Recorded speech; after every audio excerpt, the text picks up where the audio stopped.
Quero te convidar ainda mais uma vez, baixar a tua cabeça, fechar os teus olhos. Nós queremos orar, estar consagrando esse tempo a Deus, esse tempo de meditação, de ministração da palavra a nós. Faça a sua oração a Deus, peça que Ele fale com você nesse momento, coloque a sua vida diante do Senhor. Amado Espírito Santo, nós agradecemos porque até aqui você tem cuidado de nós. Amado Espírito Santo, nós te agradecemos pela sua mão estendida sobre essa igreja, pelas grandes coisas que o Senhor tem feito em nós e por nós e aqui no nosso meio. Senhor, nós consagramos esse tempo a Ti, nós consagramos e pedimos que o Senhor esteja falando aos nossos corações, preparando agora os nossos corações para receber a sua palavra, para ouvir, para entender e que essa palavra dê fruto e transforme as nossas vidas. Senhor, nós oramos assim, no nome de Jesus, amém e amém. Quero pedir se alguém puder trazer para mim 2 copos d'água, por favor. Quero pedir também para os irmãos, para estarem cuidando das suas crianças também, as crianças que não estão no culto infantil, para estarem cuidando delas nesse momento, para que a gente possa ter toda a atenção aqui na palavra, também nesse instante. E quero te convidar, querido, a abrir a palavra do Senhor no livro de Ezequiel, capítulo 37, dos versículos 1 ao 14. O título dessa mensagem é Deixando de Ser um Morto-Vivo.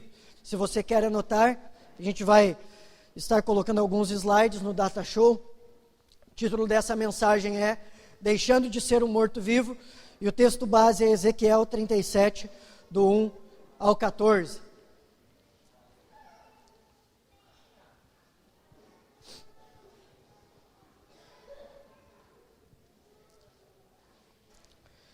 Deixando de ser um morto-vivo, Ezequiel 37, de 1 a 14.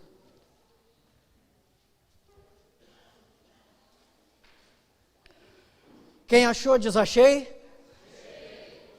A gente vai esperar mais um pouco, que o coro foi fraco.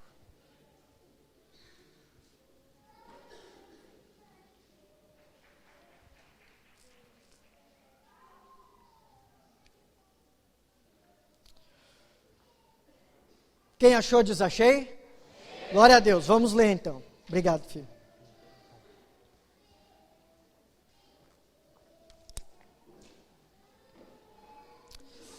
A visão de um vale de ossos secos. Veio sobre mim a mão do Senhor. Ele me levou pelo Espírito do Senhor e me deixou no meio de um vale que estava cheio de ossos. E me fez andar ao redor deles. Eram muito numerosos na superfície do vale e estavam sequíssimos. Então me perguntou: Filho do homem, acaso poderão reviver esses ossos? Respondi: Senhor Deus, tu sabes. Disse-me ele: Profetiza a estes ossos e dize-lhes: Ossos secos, ouvi a palavra do Senhor. Assim diz o Senhor Deus a estes ossos: Eis que farei entrar o Espírito em vós e vivereis. Porei tendões sobre vós, farei crescer carne sobre vós estenderei pele, e porei em vós o Espírito, e vivereis. E sabereis que eu sou o Senhor. Então profetizei segundo me for ordenado. Enquanto eu profetizava, houve um ruído, um barulho de ossos que batiam contra ossos, e se ajuntavam, cada osso ao seu osso. Olhei, e eis que havia tendões sobre eles, e cresceram as carnes, e se estendeu a pele sobre eles, mas não havia neles o Espírito. Então ele me disse: Profetiza ao Espírito, profetiza ao Filho do Homem, e diz-lhe: Assim diz o Senhor Deus: Vem dos 4 ventos, ó Espírito, e sopra sobre estes mortos, para que vivam. Profetizei como ele me ordenara, e o Espírito entrou neles, e viveram, e se puseram em pé, um exército sobremodo numeroso. Então me disse: Filho do homem, estes ossos são toda a casa de Israel. Eis que dizem: Os nossos ossos se secaram, e pereceu a nossa esperança. Estamos de todo exterminados. Portanto, profetiza e diz-lhes: Assim diz o Senhor Deus: Eis que abrirei a vossa sepultura, e vos farei sair dela, ó povo meu, e vos trarei a terra de Israel. 13. sabereis que eu sou o Senhor, quando eu abrir a vossa sepultura, e vos fizer sair dela, ó povo meu. Porém vós o meu espírito, e vivereis, e vos estabelecerei na vossa própria terra. Então sabereis que eu, o Senhor, disse isto, e o fiz, diz o Senhor. Até aqui a palavra do Senhor, por enquanto. Eu quero começar lhe perguntando, e você não precisa responder isso para mim, em voz alta, mas responda para você mesmo. Você está vivo, morto, ou você é um zumbi?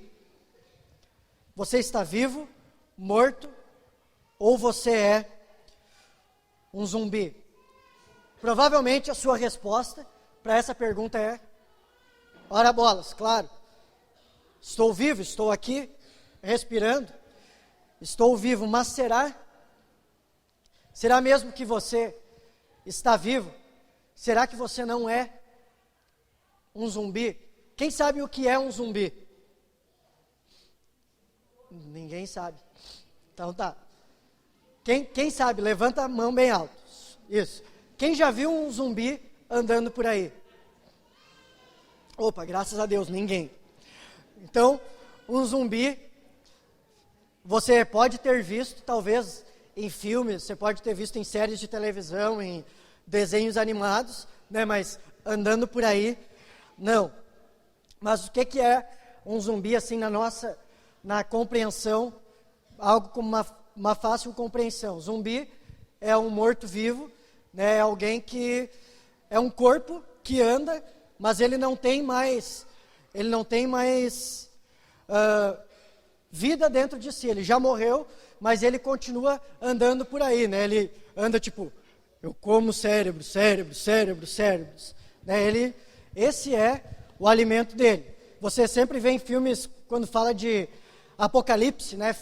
Tudo acabando assim, só os zumbis sobreviveram e uma família, e aquela família foge para não servir de alimento para os zumbis, né?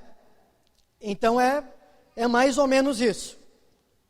Dá uma olhada aí pro teu vizinho e confere se de fato não é um zumbi que tem aí do teu lado. Cuida se ele não está querendo dar uma mordida na tua cabeça, né, para arrancar o teu cérebro. Não, ninguém é. Não, ninguém é. Respondam para mim, por favor, senão eu saio correndo. Não, glória a Deus. Então, graças a Deus, pode ficar sentado aí no teu canto, no teu lugar, tranquilinho.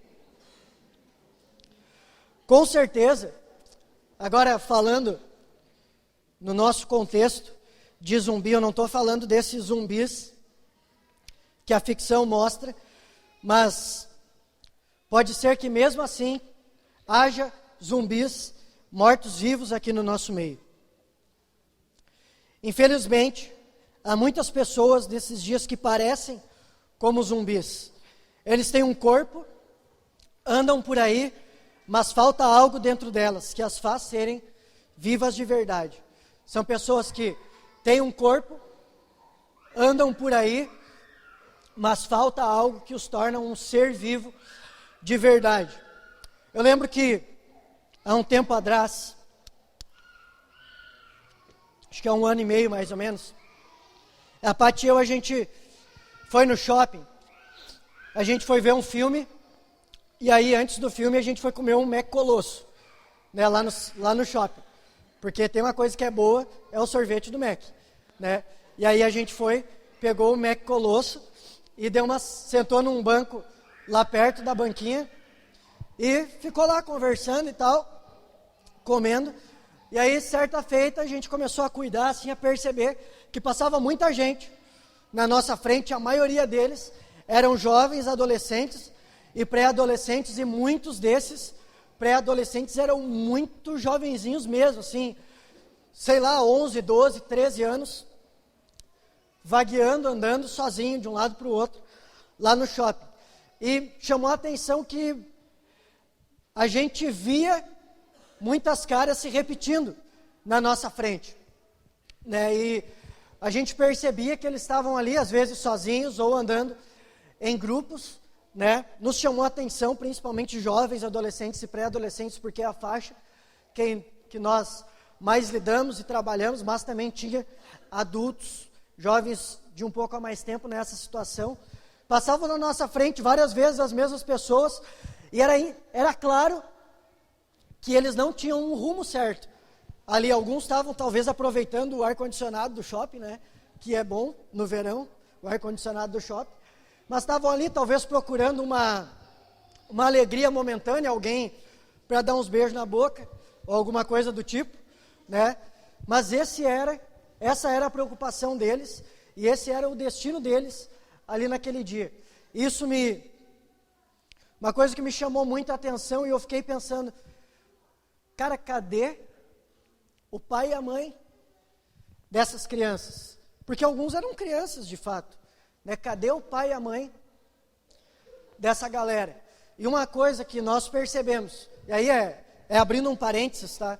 Uma coisa que nós percebemos que falta muito, que creio que seja um dos maiores problemas da sociedade hoje, é a falta de pai e de mãe, é a falta de paternidade, né? Ontem nós estávamos numa reunião com outros líderes de jovens, de outras igrejas, de várias cidades aqui da região, e chamou a atenção que um jovenzinho, um guri bem novo assim, acho que é Michael, o nome dele, né? Ele falou, uma das coisas que a gente precisa conversar na igreja é sobre isso, sobre paternidade, porque está faltando pais. E foi isso que a gente viu aquele dia. O que faz um adolescente, um pré-adolescente de 12, 13 anos, acho que era um domingo de tarde, sozinho, sem pai e sem mãe, num shopping, no centro, né? Quantas coisas podem acontecer daquilo ali, né? E a gente vê isso, se você der uma volta aqui na Campo Bom, aqui é onde é a nossa igreja, durante a semana, principalmente nos finais de semana, à noite, você vai ver muita galera assim de 12, 13 anos, até 16, andando sozinho, na rua, de um lado para o outro, sem pai nem mãe. Quero dar uma palavra para os pais, cuide bem dos filhos de vocês. Vocês que são pais, hoje, cuidem bem, ensinem eles. A palavra diz, ensina a criança no caminho que deve andar, e ainda quando for velha, não se desviará dele. Né? Ensina que o caminho certo, o melhor caminho é o caminho de Jesus. Ensine não só com as suas palavras, mas ensine com o seu exemplo. As suas palavras não serão suficientes se você não for o exemplo para os seus filhos dentro da sua casa. E também é algo que nós, como igreja, temos que tomar para nós esse compromisso de sermos pais, de sermos mães, daqueles que vêm sem pai e sem mãe. Nós temos falado isso com a nossa liderança dentro da Rede Jovem. Nós somos os pais e as mães de muitos jovens que estão aqui, graças a Deus, que Deus tem nos usado para isso.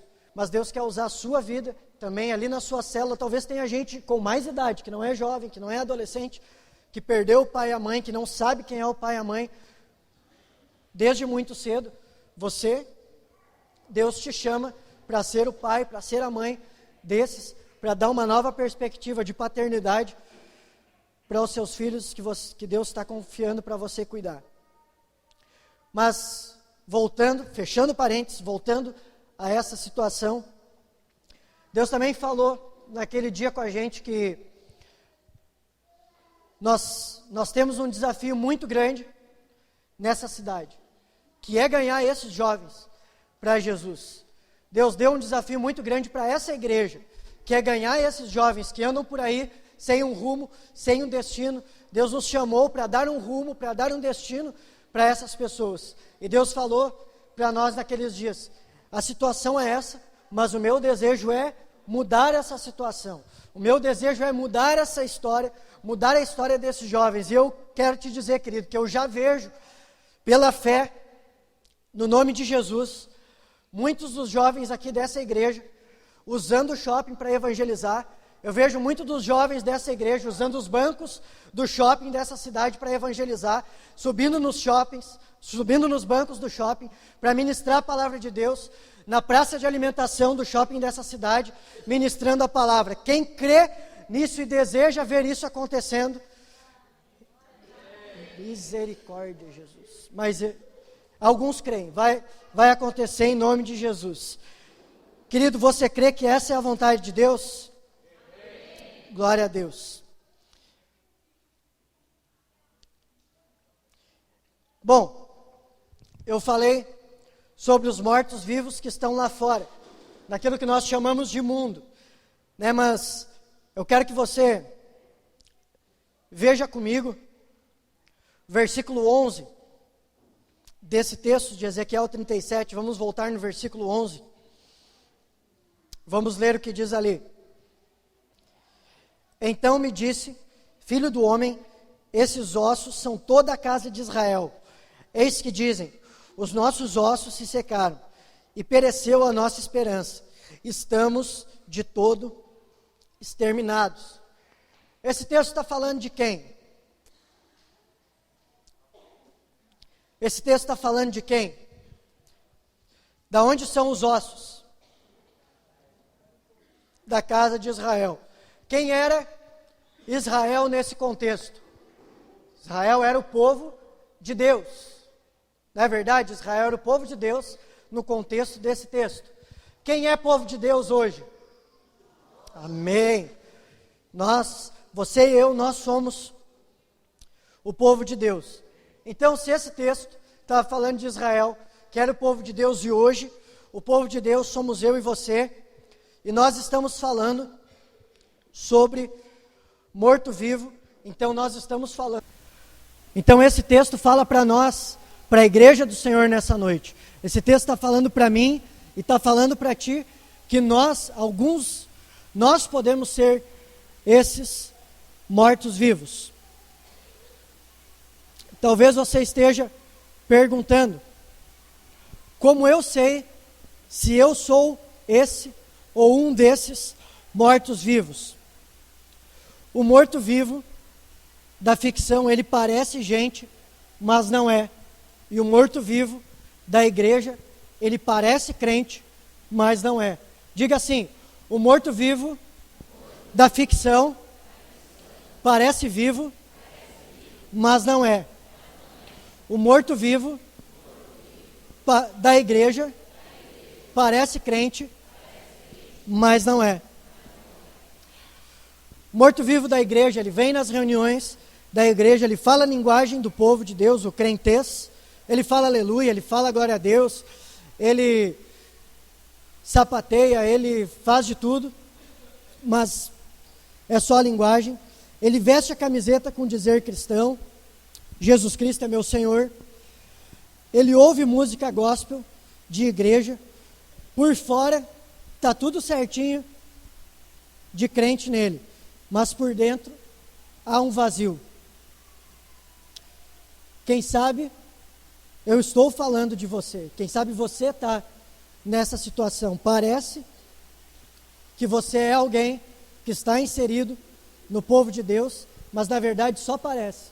E dentro de você está faltando algo.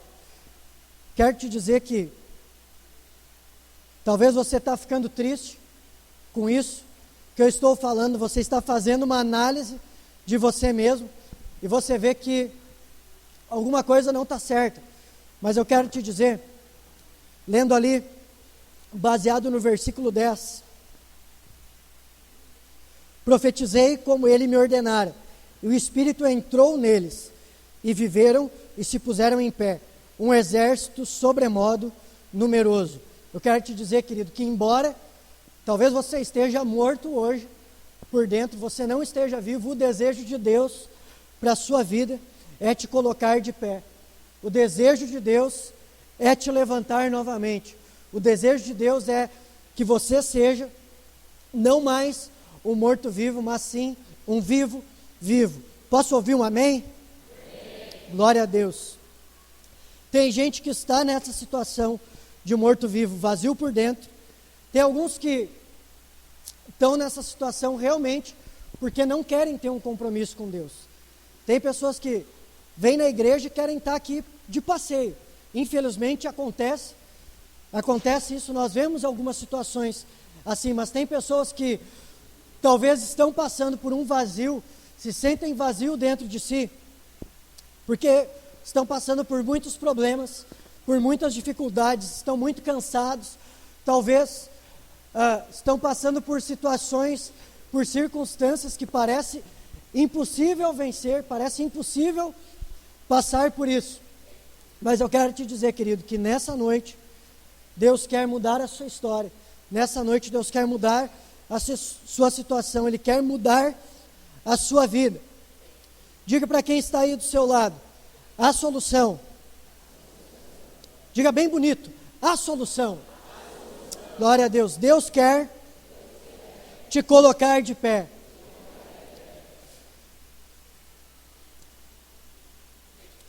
Se você, então imagina, pensa que pode ser um desses mortos-vivos, você está se perguntando: como eu posso fazer para deixar de ser um morto-vivo? Diga assim: só há um jeito. Precisamos do Espírito. Só há um jeito. Precisamos do Espírito. E baseado neste texto e nessas ideias que eu já compartilhei, eu quero falar sobre duas coisas. A primeira coisa é: o Espírito é quem traz vida. Diga assim: o Espírito é quem traz vida.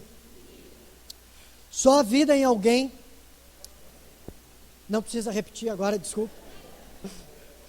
Só há vida em alguém quando há um Espírito. E eu remeto isso à lembrança de Gênesis 2:7, quando Deus, vamos abrir lá em Gênesis 2:7, primeiro livro da Bíblia.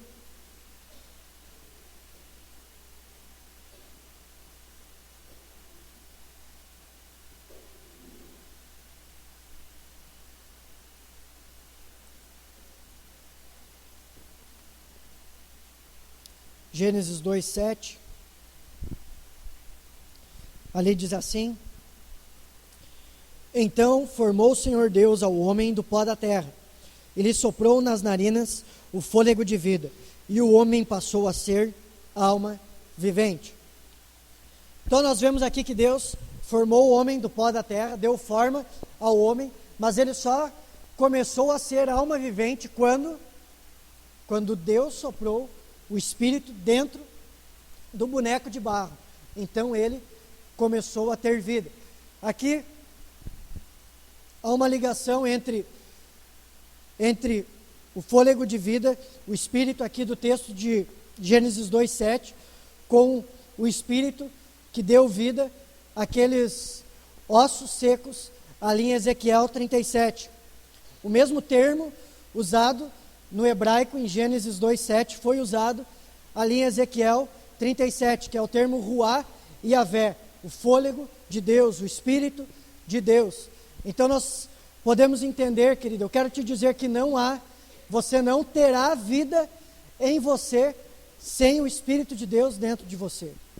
Você não vai conseguir sair do lugar, a sua vida não vai mudar se o Espírito de Deus não estiver habitando em você. Você até mesmo pode vir aqui na igreja, fazer as coisas que nós fazemos na igreja, participar de uma célula, ser discipulado, mas se você não tiver a presença viva de Deus dentro de você, nada na sua vida vai acontecer, nada na sua vida vai mudar. Você será somente alguém andando por aqui, você vai ser somente mais um andando por esse mundo.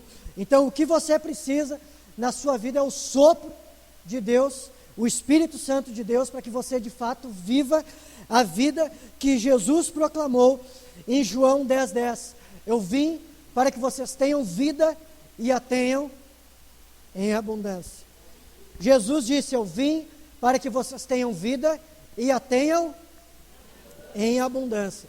Esse é o desejo de Deus para a minha vida e para a sua vida, que você tenha uma vida abundante. Quando eu falo de vida abundante, quando nós falamos de vida abundante na igreja, nós não falamos de uma vida cheia de bens materiais. Isso pode vir também, isso é graça, isso é favor de Deus, mas uma vida abundante em amor, em alegria, uma vida de que, mesmo que você não tenha muitos recursos, nada vai te faltar. É isso que o Senhor nos promete. Essa é a vida abundante em Jesus. E mais importante do que tudo isso, você vai viver a eternidade com Cristo.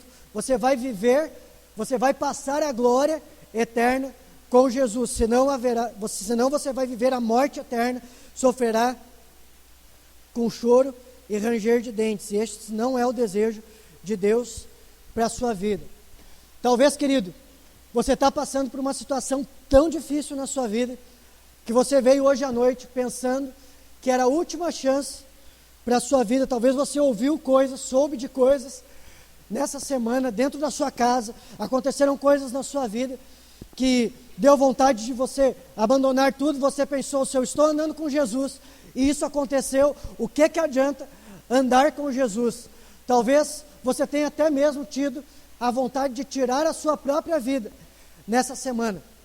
Mas eu quero te dizer, querido, baseado lá ainda no texto de Ezequiel, nosso texto base, nos versículos 12 e 13, aqui Deus fala para o profeta Ezequiel que ele tira da sepultura quem ele quer trazer à vida.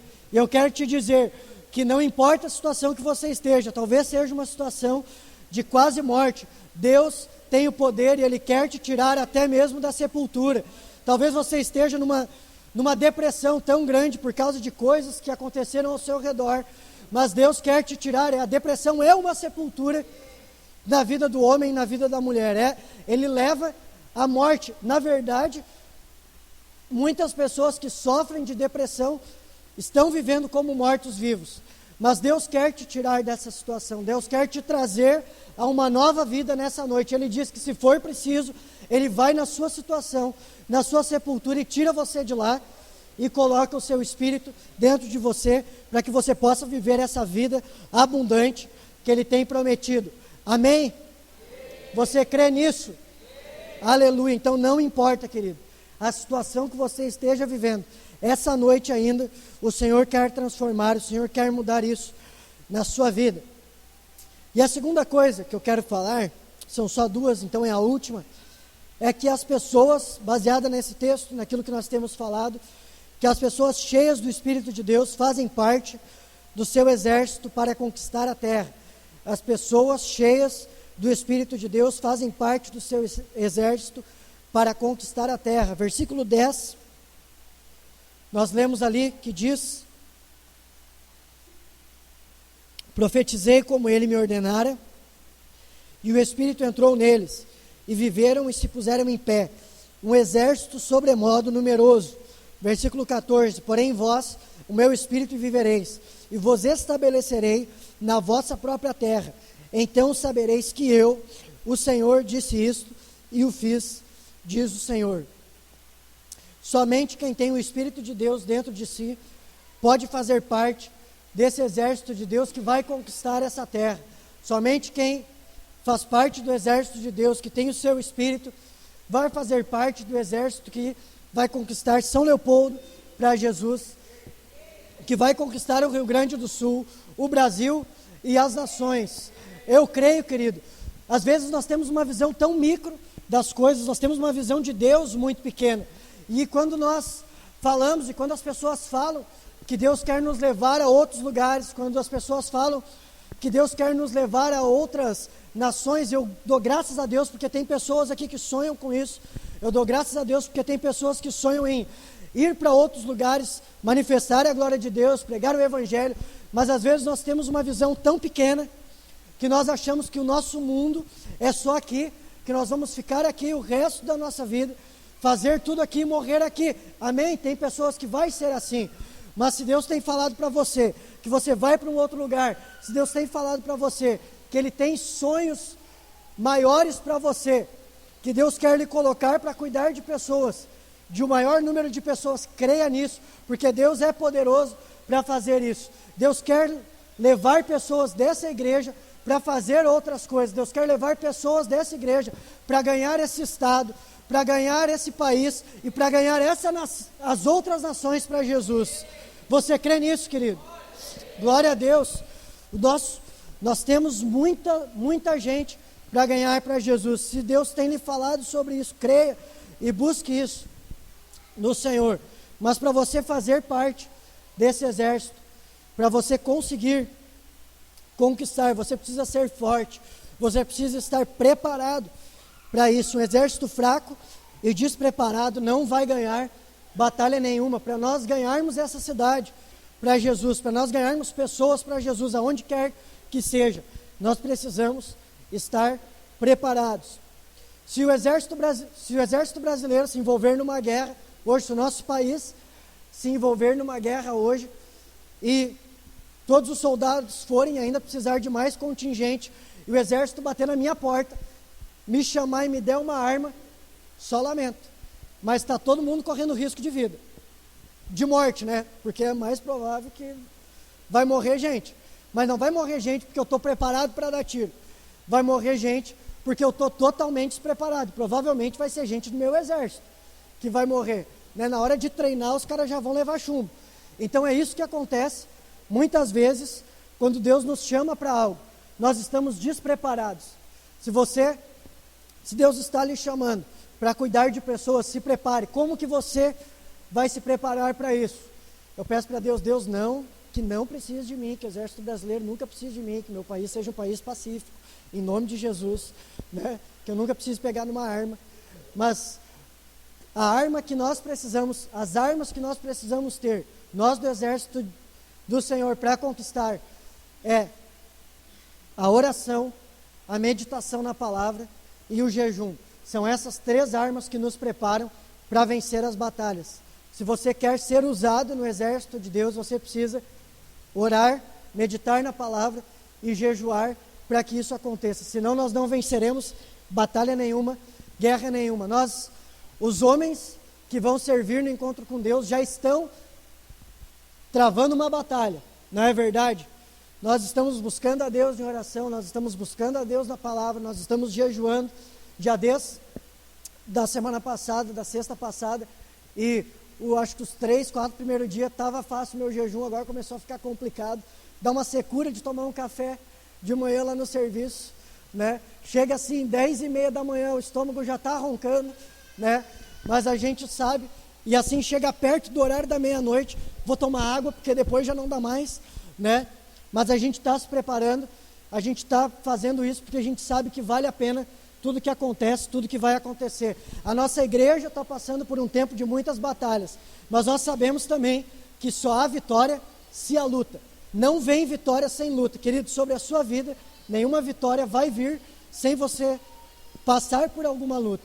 Então, se você está passando por alguma luta, alguma dificuldade nesse momento na sua vida, persevere, insista, que você vai vencer e Deus vai lhe dar uma grande vitória. Creia nisso e nós vamos sair vitoriosos desse encontro com Deus. Eu creio em nome de Jesus.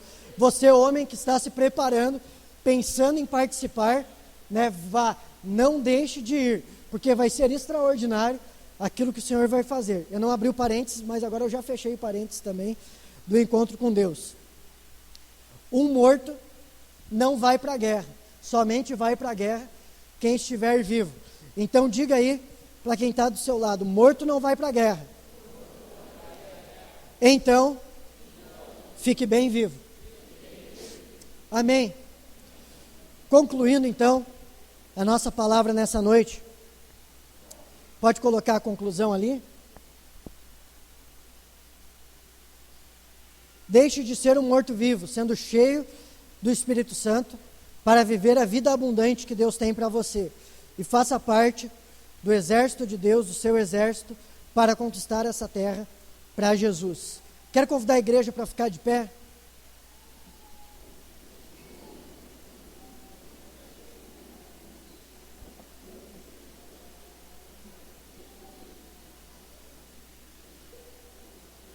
Nós vamos colocar o louvor lá em cima.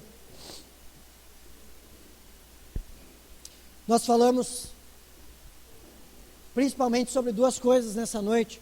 A primeira delas foi que se você se sente numa situação, se você se viu como o morto-vivo que nós falamos, o morto-vivo na fé, o morto-vivo espiritual que nós falamos hoje à noite, a única chance de você se tornar alguém vivo de verdade é com o Espírito de Deus na sua vida.